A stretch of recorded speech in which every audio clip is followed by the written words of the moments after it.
Hello everyone, good morning সবাইকে। আমার আর একটা ছোট্ট মিনি ব্লগে তোমাদের সবাইকে ওয়েলকাম। দেখতে পাচ্ছ আমি আলতা পরছি। আজকে শ্রাবণ মাসের দ্বিতীয় সোমবার, তার জন্য ভাবলাম একটু বাবার মাথায় জল ঢালতে যাব।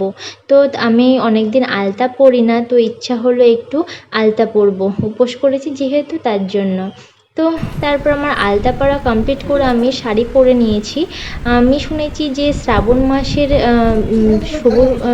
মাসে সবুজ শাড়ি জিনিস পরা খুবই শুভ, তার জন্য আমি আজকে সবুজ শাড়ি পরেছি। তো তারপর আমি আস্তে আস্তে রেডি হচ্ছি। লিপস্টিক পরা আমার হয়ে গেছে, দেখো তোমরা কেমন লাগছে অবশ্যই কমেন্ট করে বলো। আর তারপর আমরা ব্যাগে জিনিসপত্র নিয়ে নিয়েছি, আর ওরাও রেডি হয়ে গেছে। তারপর আমরা বেরিয়ে পড়েছি। আমাদের বাড়ি থেকে বেশি দূরে না মন্দিরটা, তো আমরা পৌঁছে গেছি। এটা অ্যাকচুয়ালি এক মন্দির না, এটা একটা আশ্রম। তো আশ্রমের ভেতরে সব রকম ফ্যাসিলিটি আছে। তো আমরা জানতাম না যে আশ্রমের ভেতরে এত সুন্দর একটা মন্দির আছে। রিসেন্ট আমরা খবর পেয়েছি, তো ওখানেই গেছি। তো আমরা দুজনে ভাবলাম দূরে কোথাও যাব না, কাছেই যখন আছে তো এখানে আমরা জল ঢালতে যাব। তো এখানে ভীষণই সুন্দর মন্দিরটা। তারপর আমরা সবাই পুজো করছি, আমি বাদে আরও 3জনা ছিল।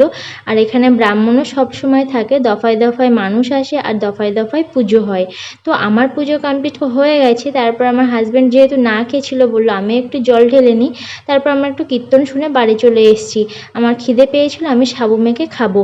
তো আজকের ভিডিওটা এই পর্যন্তই। কেমন লাগলো তোমরা অবশ্যই কমেন্ট করে বলো, ভালো লাগলো লাইক করো। থ্যাংক ইউ সবাইকে।